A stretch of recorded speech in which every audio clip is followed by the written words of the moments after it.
Margot Vieites, me dices que conociste a Monseñor Romero. ¿Qué sentiste cuando entraste a ver esta exposición, Monseñor Voz y Mirada? ¿Cómo lo conociste en primer lugar? Porque Monseñor sí, era muy amigo de mi papá, Atilio Vieites, y cuando él, sobre todo los últimos 3 años de su vida, cuando él necesitaba un consejo de cierto tipo de economía o política, porque mi papá era político también, entonces pedía llegar a cenar con él. ¿Quién era tu papá? Atilio Vieites. Entonces a veces incluso mi papá, que tenía una fábrica en Guazapa, a veces Monseñor llegaba antes incluso que mi papá hubiera llegado y se sentaba a cenar con nosotros. Estábamos cenando nosotros los 4 hermanos y Monseñor se sentaba a cenar con nosotros. ¿En qué tiempo? ¿En los 80? Estoy hablando del 77, 78 y el último año de su vida también, o sea, del 77 para allá lo recuerdo.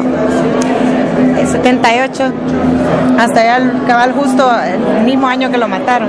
Entonces a veces estábamos cenando los 4 hermanos y Monseñor llegaba antes. Entonces era tan lindo y por eso en la foto me parece que lo veo las cosas que le llaman la atención, porque yo era la mayor, yo tenía cuando lo conocí 12, 13 años y él, en vez de irse a sentar a la sala a esperarlo, se iba a sentar con nosotros y nos contaba chistes. Y mi papá se reía, que dice que nos hallaba con una cara de aburrido a todos los 4 de los chistes de Monseñor, que eran chistes así como tan inocentes, pero él se sentaba a contarnos chistes a los 4 de lo que mi papá llegaba.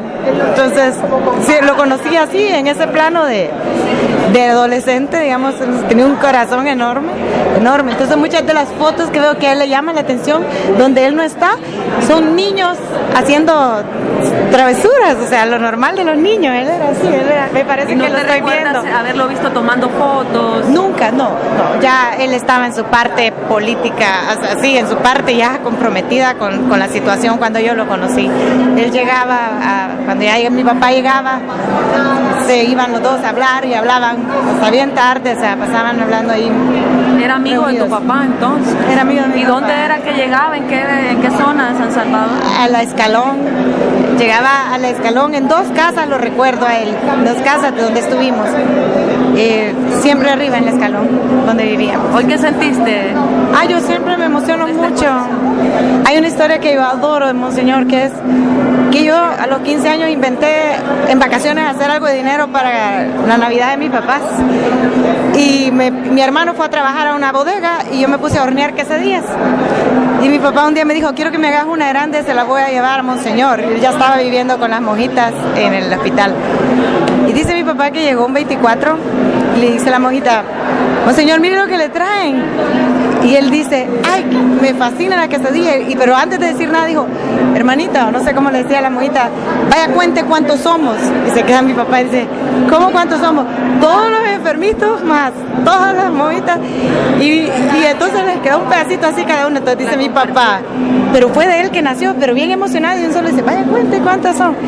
Entonces regresó después mi papá y me dijo, ¿sabes qué? Para Año Nuevo me vas a hornear 5 de estas. Eran unas enormes así. Se las hornea y llega otra vez la monjita, Monseñor, mire lo que le traen ya para Año Nuevo. Le dice, vaya cuenta hermana, ¿cuántas somos? Qué le dice, eso. no, hoy le traen 5 de estas. Y dijo, no, entonces sí démela, la voy a partir yo. Deme una, la voy a partir yo.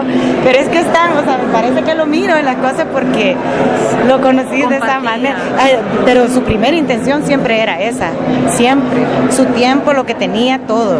Ya te digo, cuántas veces mi papá por andar en la fábrica viendo cómo salvar esa empresa y todo, un señor a veces llegaba antes, se sentaba a platicar con nosotros 4, los hermanos. Él era bello, yo lo quise mucho. Muchas gracias.